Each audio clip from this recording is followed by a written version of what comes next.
السلام عليكم ورحمة الله وبركاته ومركل لي برنامجنا عافمادك وكذا وطان كنالك عافمادك دريال عافماد موضوعنا ayaa waxa uu ku saabsan yahay waxa loo yaqaan gallstones ama dhagaxaanta kala xameetida gallbladderka ama xameetidu waa organ yar taasoo ka hooseysa beerka waxaana qaybta sare ee midig xigta kaga taala ubucda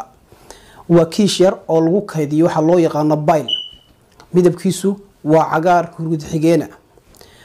marka laga hadlayo dareerahani shaqadiisu waxay tahay inuu burburiyo waxyaabaha marka duxda ah ama sidoo kale dufanka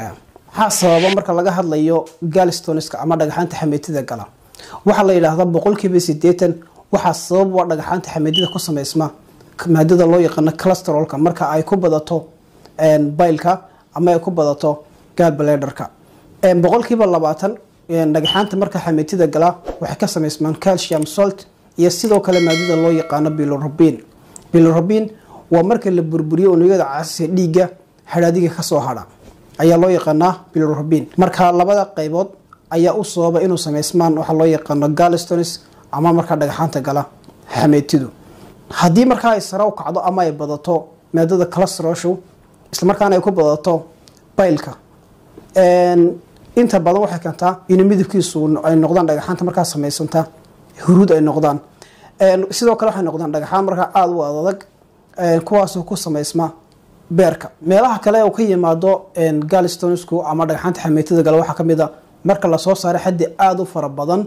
oo maadada loo yaqaan bilirubin meelaha marka ka yimaanaya waxa kamid ah markuu beerku aad u burburiyo unugyada dhiiga casa ee marka iyagu gaboobay waxa kale oo kamid ah xaaladaha qaarkood ay kamid yihiin marka dhaawac soo gaaro beerka waxa kale oo kamid ah dhibaatooyin kale oo markaas iyaguna la soo dirsa dhiiga la soo dirsa waxa loo yaqaan blood disorderska waxyaabahaas oo markaa isbiirsaday ayaa sababi kara in ka badan xaddigii caadiga inuu soo saarayay beerku ee markaa unugyada casas dhiiga in ka badan markaa inay soo baxdo dabeetana ay keento inuu sameysmo waxa loo yaqaano dhagaxaanta marka xameetidu ama gallstonesku sidoo kale dhagaxaantan waa kuwa adag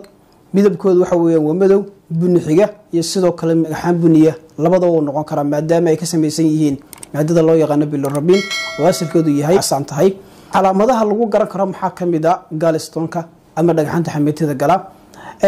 calaamadaha lagu garan karo waxa kamid ah qofku xanuun ka dareema qaybta sare ee midigta maadaama ay ku yaalaalkaas waxa loo yaqaan ama ay ku taalo gallbladderka ay ku taalo calaamadaha waxa kamid ah qofku inuu yeesho yelaaligo ama lalabo inuu yeesho matag inuu yeesho ayaa kamid ah waxa kale oo kamid ah in qofka kaadidiisa noqoto mid madow oo marka casaan xigeena waxa kale oo kamid ah in qofka saxaradiisa marka isbedesho iyadoo noqonaysa mid cad maadaama uu midabeeyo saxarada bile-ku midabeeyo bile-kana laga soo saaro gallbladderka ama xameetida waxa kale oo kamid ah in qofku marka uu xanuun ka dareemo calooshii waxa kale oo kamid ah in qofku marka uu yeesho naqas fara badan calooshiisa marka ay sameyso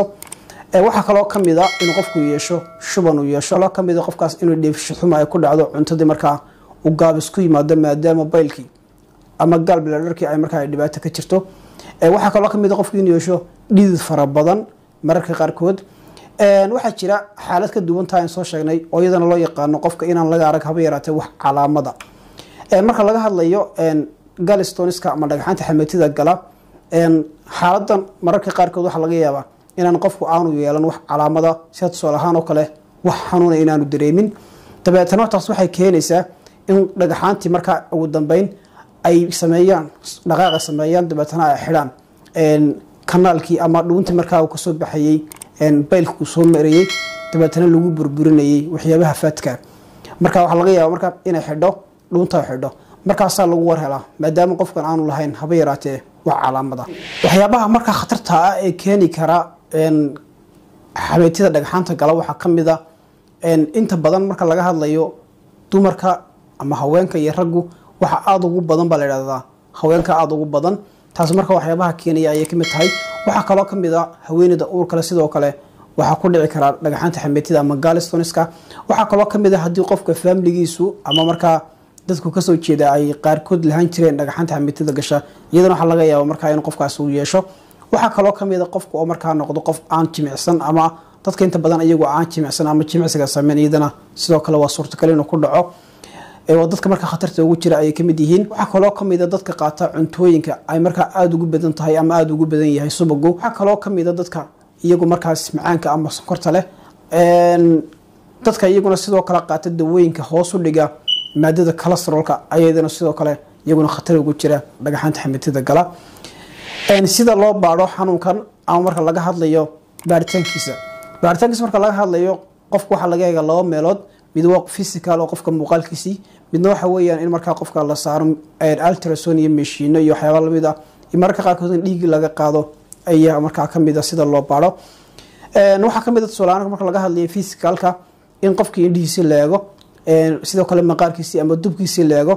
hadii marka lagu arko wax isbedel oo marka ku yimid soolaan kale in indhihiisa huruud noqdeen maqaarkiisa huruud noqday taas waxay ka dhigan tahay inuu marka uu jiro wax loo yaqaan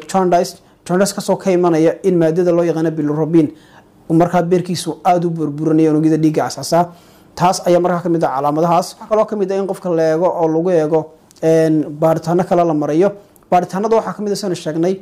ultrasoundka kamid ah ultrasoundku marka wuxuu sawir ka soo qaadaya ama uu eegaya qofka uu buucdiisii iyadoo marka la eegayo inay jiraan wax loo yaqaano gallstones in marka ay jiraan waxa kaloo kamid ah qofka dhiig laga qaado si marka loo hubiyo